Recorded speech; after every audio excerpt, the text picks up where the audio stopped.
Hi అండి అందరికీ. నాకు ఇచ్చిన 5 రోజుల సెలవులు అయిపోయాయి. ఇంక ఈ రోజు అయితే హైదరాబాద్కి పిల్లలతోని బయలుదేరిపోతా ఉన్నాను. మా అమ్మ అయితే బూరెలు చేస్తాను మా ఆవికి తీసుకెళ్ళనేసి పూర్ణాలు అయితే చేసింది, కానీ పిండి అయితే సరిగా కుదరలేదనమాట. బూరెలు అయితే బాగా రాలేదు, నూనెలోనే చీజేసాయి. ఈ రోజు అయితే హైదరాబాద్కి వెళ్ళిపోతున్నాను కదా, ఇంకా మా అమ్మ, నేను, మా అమ్మమ్మ తల్లి, మా మేనత్త వాళ్ళ కొడుకు అయితే మా అమ్మమ్మని చూడడానికి అనేసి వెళ్ళాము.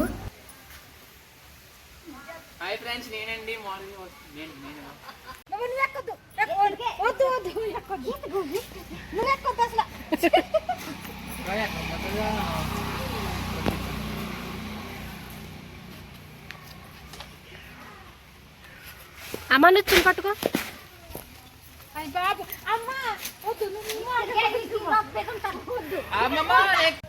మామిడికాయలు తీసుకెళ్తూ కానీ అమ్మ అనేసి కోస్తా అనేసి అయితే మా అమ్మమ్మ చెట్టు ఎక్కింది. మా అమ్మేమో నువ్వు ఎక్కొద్దని. ఇక మా అమ్మాయి నొచ్చిన ఎక్కైతే కొంచెం మంది కాయలు కోసింది. ఒక 10 కాయలకి అయితే కోసారనమాట. ప్రతి సంవత్సరము మా మామయ్య అయితే కోసేసేవారు. వర్షాలు పడకముందే మామిడికాయలు కోసుకునే వాళ్ళము, కానీ ఈసారి వర్షాలు అయితే పడిపోయాయి. బంగినపల్లి కాయలు అయితే కొద్దిగా కాసాయి అనమాట. ఒక 4-5 కాయలకైతే కోసాము, ఎక్కువగా అయితే కొయ్యలేదు.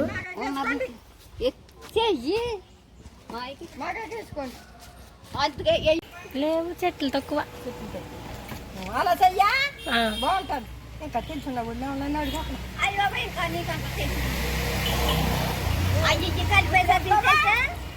ఈ రోజు వెళ్ళిపోతున్నాను నానమ్మ, అక్కడ ఎట్టుకుంటాను. రాలేదు.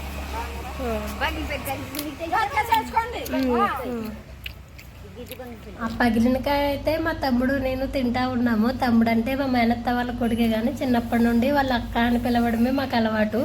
ఇంకా మా అమ్మమ్మ కోసిన కాయలు అయితే సంచిలో వేసింది. అందులో కొన్ని పులపకాయలు ఉన్నాయి, కొన్ని అయితే బంగినపల్లి ఉన్నాయన్నమాట. పులపకాయలు అయితే ఆవకాయకి పనిచేయవు, మాగాయ పచ్చడికి మాత్రమే పనిచేస్తాయి. ఆవకాయ పెట్టినా సరే కుదరదనమాట. ఇంకా మా అమ్మేమో వెళ్ళడానికి టైం అయిపోయింది అంటే ఊరి వాళ్ళతో అయితే మాట్లాడుతూ ఉంది అక్కడ.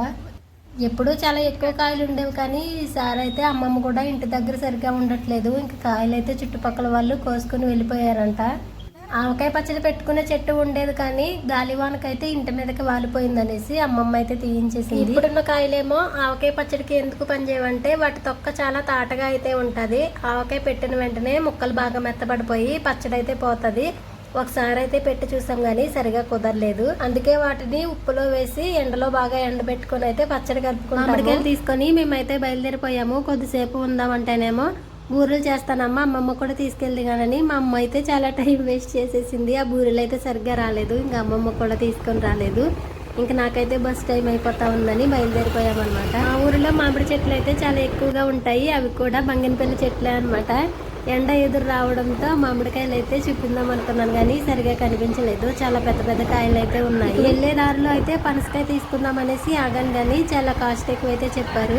కాయ వచ్చి 500 అంట. మొన్న 250కి ఇస్తానంటే నేనేమో తీసుకోలేదు మోసుకొని వెళ్ళాక. ఇప్పుడు బండి మీద కదా తీసుకుందాం అంటేనేమో రేట్ ఎక్కువ చెప్పారని ఇక తొనలు మాత్రమే తీసుకున్నాను. డజను 100 రూపాయలు అంట. నేనైతే 50 రూపాయలే తీసుకున్నాను. ఇంక మేము వెళ్ళే దారిలో అయితే ఒక పెంకుడిల్లు ఉంటుంది, చాలా బాగుంటుంది అనమాట. తరుణ్ సినిమాలో అయితే ఉంటుంది, ఒక ఊరిలో సినిమా. ఆ ఇల్లు చూపిందాం అనుకున్నాను, కానీ మొత్తం కొబ్బరి చెట్లు అయితే సినిమాలో హీరో తరుణ్ ఇల్లు అనమాట. ఇక అది చూపిందాం అనుకున్నాను కానీ కుదరలేదు. ఇంటికి వెళ్ళిన తర్వాత అయితే ఎండ్రాయిలు తీసుకోవడానికి అయితే వెళ్ళాను. ఒక 100 రూపాయలు ఎండ్రాయిలు, ఒక 50 రూపాయలు అయితే ఎండు మెత్తల్లో తీసుకున్నాను. ఇన్ని రోజులు టైం ఎలా ఉన్నా కానీ ఈ రోజు వెళ్ళిపోవాలి కదా, టైం అయితే చాలా తొందరగా అయిపోతా ఉంది. ఇంక మొన్న 7 కేజీలు చికెన్ తీసుకొచ్చారని చెప్పాను కదా, అందులోని గుడ్లు లివర్లు అవి తీసి అయితే ఫ్రిడ్జ్ లో పెట్టారనమాట. ఇంక మేము వెళ్ళిపోతున్నాం కదా, అవి తీసి ఫ్రై చేద్దామని అయితే మా అమ్మ తీసి స్టవ్ మీద అయితే పెట్టింది. నేనేమో మొన్న వెళ్ళేటప్పుడు పిల్లలకి కర్బూజా కాయలు అయితే తీసుకెళ్ళాను, అవి అలానే ఫ్రిడ్జ్ లో ఉండిపోయాయి. ఒక కాయ మాత్రమే జ్యూస్ చేశాను. ఇంక వెళ్ళిపోతున్నాం కదా, ఇవి చేసేద్దాం జ్యూస్ అనేసి అయితే తీసుకున్నాను.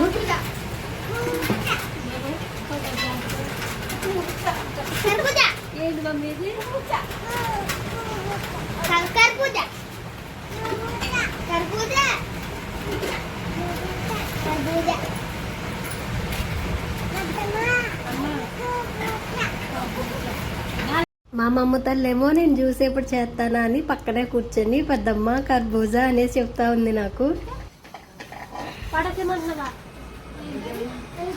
పెరిగేసుకుంటారండి జ్యూస్. మా నాన్నేమో రాత్రి పెరుగు బొద్దుగా ఉంది, జ్యూస్లో వేసి చేసేస్తావా అనేసి అయితే అడుగుతున్నాడు అనమాట. పెరిగేం వేసుకోరు జ్యూస్లో అనేసి చెప్పాను.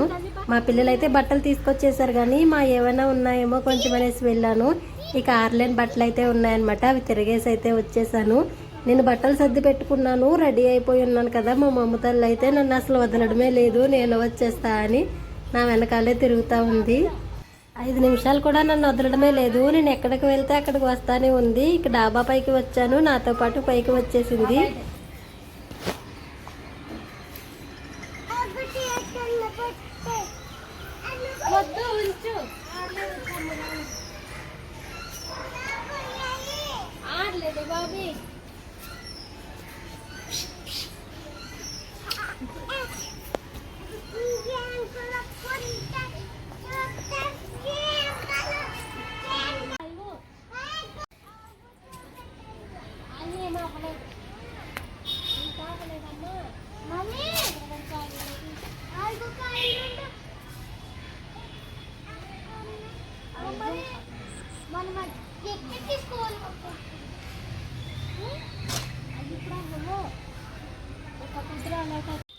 ఆ చెట్టుకి జామకాయలు లేవు, ఈ చెట్టుకి ఉన్నాయని మళ్ళీ ఈ చెట్టు దగ్గరకు అయితే తీసుకొచ్చింది. ఇక డాబా పై నుంచి మా ఊరు ఎలా ఉందో కామెంట్ చేయండి. చుట్టూరు కొబ్బరి చెట్లే. ఇక కిందకి వచ్చిన తర్వాత అయితే జ్యూస్ అయితే చేసేసాను. మిక్సీ పాడైందని చెప్పాను కదా, ఇంక కొత్త మిక్సీ అయితే తీసుకున్నాను, అదే అనమాట. ఇక ఒకసారి జ్యూస్ చేసి చూద్దామని అయితే తీసాను. మిక్సీ పాడైందని చెప్పిన ప్రతిసారి అయితే కొత్త మిక్సీ తీసుకోండి సిస్టర్ అని అయితే మన సబ్స్క్రైబర్స్ కామెంట్ పెట్టేవారు. ఇదిగోండి సిస్టర్, నేనైతే కొత్త మిక్సీ తీసుకున్నాను. అన్నీ ఒకసారిగా తీసుకుంటే కాస్త ఇబ్బంది అవుతాం కదా, ఇంక దీనికి కూడా పేమెంట్ ఒకసారిగా చేయలేదు, నేను ఈఎంఐ మీద అయితే తీసుకున్నాను. మాకు తెలిసిన ఆయన అనమాట, ఇంక నెల నెల అయితే పంపించాలి.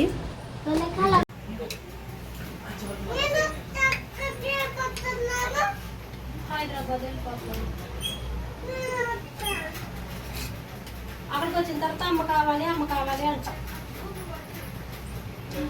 తర్వాత తీసుకెళ్తాను మమ్మీ. అమ్మ, నువ్వు, డాడీ రండి. బట్టలన్నీ అయితే సర్దేసుకున్నాము. ఇంకా మా బస్సు అయితే 8 గంటలకి. ఇంకా భోంచేసేసి బయలుదేరదాం అనేసి అయితే అన్నం పెట్టుకోవడానికి వెళ్ళాను. మా అమ్మ అయితే లివర్లు ఫ్రై చేసింది, చిన్న కోడిగుడ్లతోని అన్నాను కదా. ఇంక ఫ్రై అయితే చాలా బాగుంది. కాంబినేషన్గా అయితే చారు పెట్టింది, కానీ ఆ చారు అయితే కాగనే లేదు. మాకైతే టైం అయిపోతా ఉందని ఇంక దీంతో తినేసి అయితే బయలుదేరిపోయాము. ఉండే దగ్గర నుంచి చిన్నగా సెంటర్ ఉంటుంది, అక్కడికి వెళ్ళి అయితే బస్సు ఎక్కాలన్నమాట. అప్పుడు దాకా నా సంకనున్న మా మమ్మ అయితే వాళ్ళ డాడీ దగ్గరికి వెళ్ళనని ఏడుపు. ఇంక దాన్ని అయితే ఇంటి దగ్గరే అప్పచెప్పి వచ్చేసాను. నాకైతే చాలా ఏడుపు వచ్చేసింది. ఒక పక్కేమో మా అమ్మ మా పాపను పట్టుకుని ఏడుస్తా ఉంది. నాకైతే ఇంకా అక్కడ ఉండబుద్ధి కాలేదు. ఎన్ని రోజులు ఉన్నా సరే ఇంకా ఉండాలనిపించింది పుట్టింట్లోనూ, కానీ నేను వెళ్ళినవి 5 రోజులే అనమాట.